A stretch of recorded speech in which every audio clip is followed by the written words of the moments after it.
Hi. I haven't done one of these in a couple of weeks, so I thought this I should probably do one. It's called. Sorry, it's 4 in the morning, so I'm pretty tired.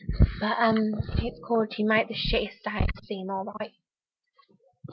Soundtrack of the Who, Jest, and Brain Tax. You sit rolling unbelief, look up from under your hat, and man, you're wicked. We fought a minute ago, and I'm not sure whether I should say so, but it was pointless. Smash dash straight to my right. You always throw something when we fight and you know you're on the losing side. Whilst you lick your wounds, I clear up your hurt pride and I put it in the bin. I want to say I love you, but I don't think it's genuine after an argument like that. In fact, I'll say it anyway.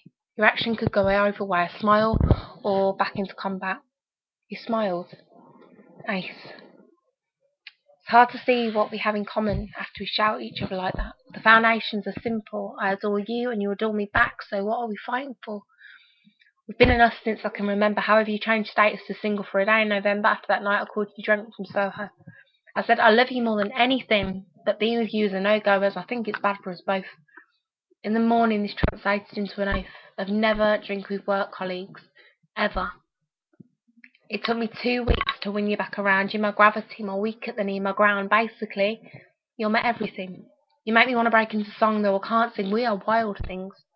Little things like you give me your side of the bed in case I wake up in the middle of the night. Leave pen and paper on the side because you know I write at the most ridiculous of times. Sleep for 3 hours, get up, write a few lines, repeat through the night. With you, the shittest days can seem alright. You mentioned your ex-girl in the midst of a row. I did say I hate your mum though, so I guess I can allow the she'd have never put down my family.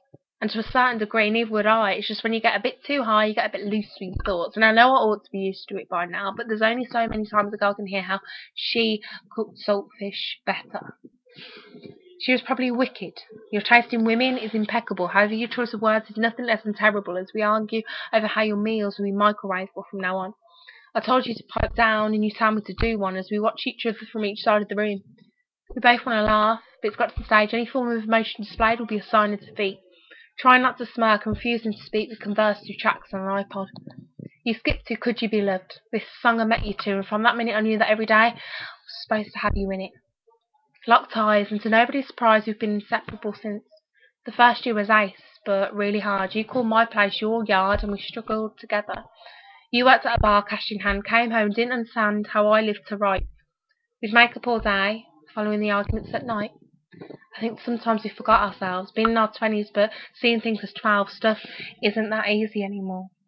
It's rough living off £110 every 2 weeks, and after paying rent we barely eat, you'd get a tenning. Lying in bed, me worrying, you telling me how I was going to be a star someday. That I could pay my way, but until then I could write your mates some bars. They'd all come over masked up at midnight. You wouldn't operate in the hours of daylight in case you were caught. Sit and chat like schoolgirls about the paint you'd just bought. Go out, paint, and come back in at 4. I'd worry, so I'd stay up until I heard the front door, pretend to sleep as you slowly creaked over to the bed. Smell of fresh paint as you kissed my head. Even though we struggled, it was all right. A reminder of how this was pointless tonight. I put on Isn't She Lovely? This was a song you sang to me after one too many red stripe in King's Heath. We'd just got out from seeing a band, and this is when you took my hand and sang loudly at me down the high street. You look up at me and mask a laugh with a toke. It's kind of been our in-joke since you did it. Anytime you shout at me, I sing Isn't She Lovely?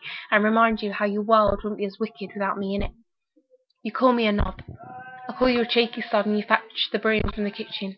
We've been silent for almost an hour now, and I kind of see how you got pissed off with me in the first place. I look at you, straight-faced, and wait for you to apologise. You let out an almighty sigh and say, Bab, I'm sorry for being a dick. I'm not admitting you didn't do anything wrong out loud, but instead I reply with a subdued sound and offer to make you a cup of tea. You've already put the kettle on, saying, It's all right, Bab, I'll do you one, time to go and chill. Trying to mask a smile still, I bounce off into the bedroom. Cup of tea. You know by one sugar I actually mean 3, and by milky I mean almost white. One of the shittest days made all right by a cup of tea and a hug. We aren't perfect, I know that, but this is most definitely love. Thank you.